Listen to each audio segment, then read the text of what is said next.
About 10 days ago or so, somebody sent me this link of Tucker Carlson, who I think is doing fantastic journalism these days. And this is Kyle Kemper. Who's Kyle Kemper, you ask? I mean, sometimes some people don't even know his name.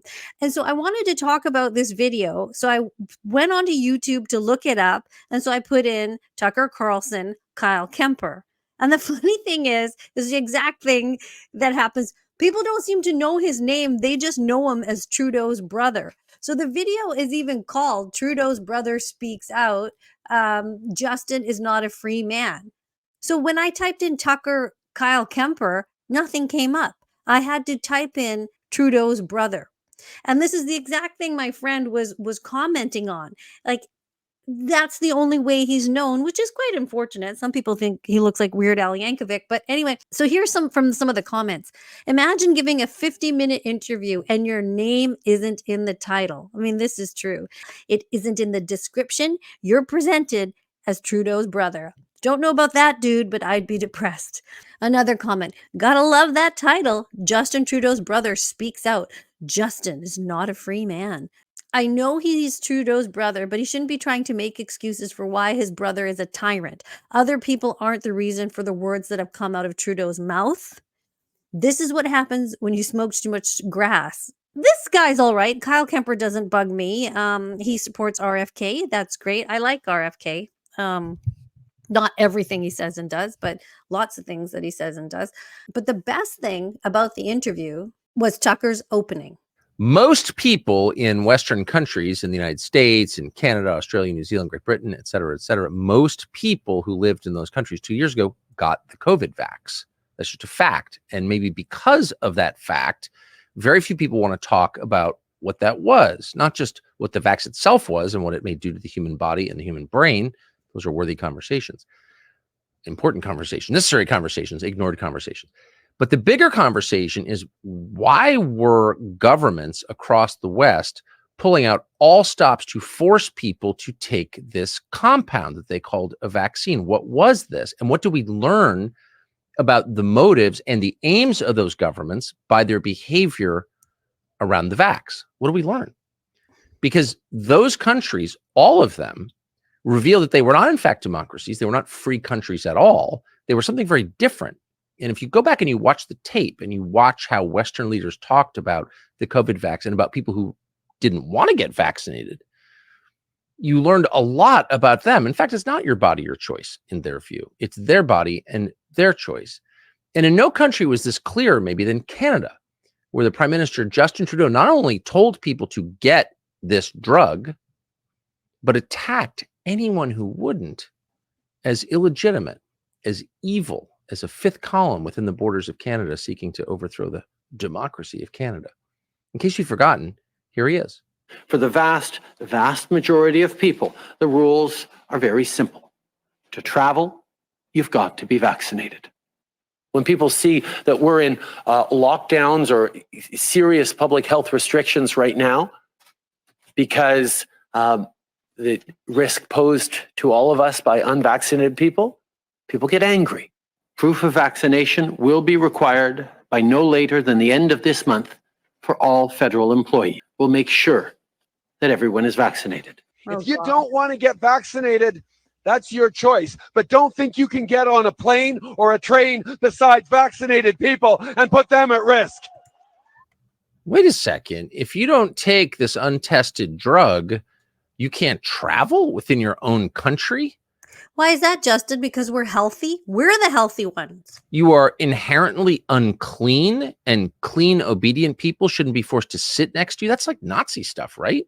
Amazing. And of course, most people in Canada, as most people in the United States, went along with it, but some didn't. And famously, a group of truckers in Canada decided to form what they called a freedom convoy, drive to Ottawa to protest this. And in response, the Prime Minister of that country invoked the Emergencies Act for the first time in the history of Canada.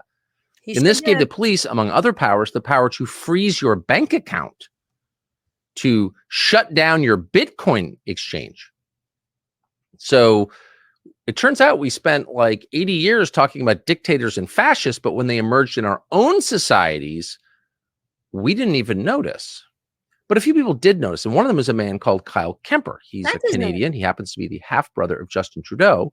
And so we thought it'd be interesting to talk to him about what we're watching, not just in his country of birth, Canada, but around the world. Tucker, it's a real pleasure to be on. So I do think, I mean, this just happened What is he wearing? Okay. a couple of years ago. So it's hard to know when you're in the middle of something what's really significant and what isn't. But 2 years out, it does seem like this question of whether you have the right to decide what drugs go into your body. This is kind of maybe the central right that we have as free people. How do you read what happened in Canada over the vax? Like, what did that mean? Oh, I mean, I think all over the world, there were people who were very distrustful of it. And I think we've been warned. There's been many warning signs that there would be a mass injection campaign coming at some point. And then with, I'm sorry to interrupt you. Yeah, I didn't see any warning signs. Alex Jones did, but I didn't. But to those who didn't venture in there, if they just watched the news, it was no. This is like, this is right. Nazi conclave. Nazis there. They flew a Nazi flag, and oh my God, it's the Nazis. There was this opportunity to engage with these million people and the truckers, but more than the truckers too, because the truckers represented the heart of it. But then Canadians came out. I talked to my friend Sonny. He went to go to an overpass, and he had been isolated for over a year, like with his family, living in this bubble. And when questioning things, and then he went out to see the overpass and see all the truckers. There were hundreds of people at this overpass. And just like the energy of all those people was really inspiring. And then he ended up going to Ottawa and being like, this is incredible. So, the reality of what took place on the ground there, if you went out and visited and saw with your primary eye, your eyes, versus what the media was painting it as, were very different.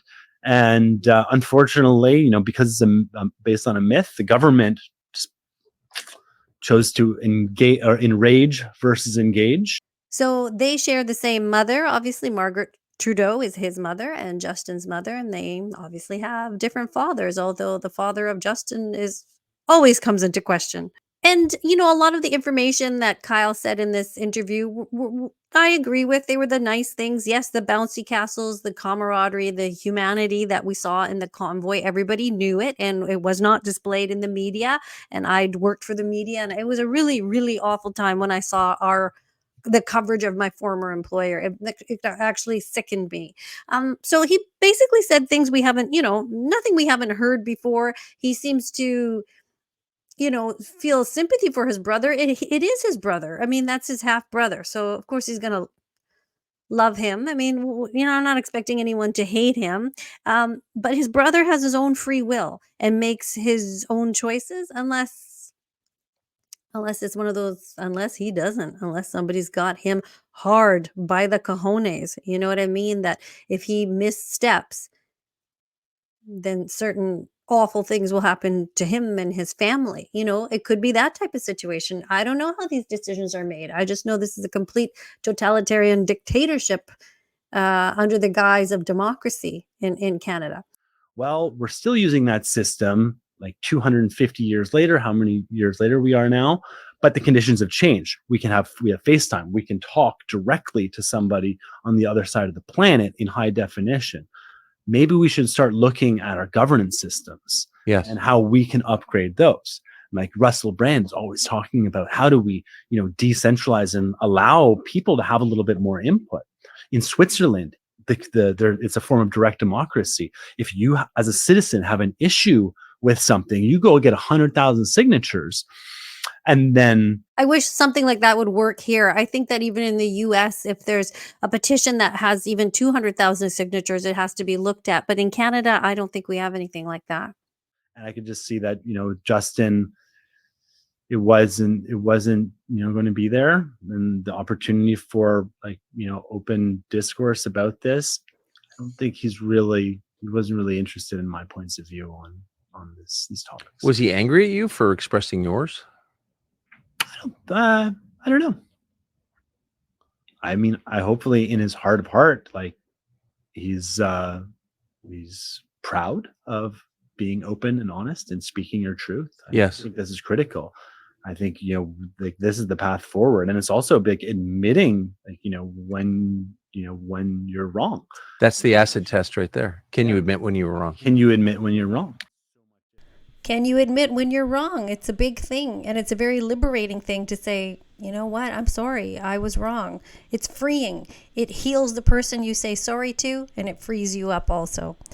Hey everybody, thank you for watching this video. I know I should have done it days ago. It was just a quick little thing that was on my mind.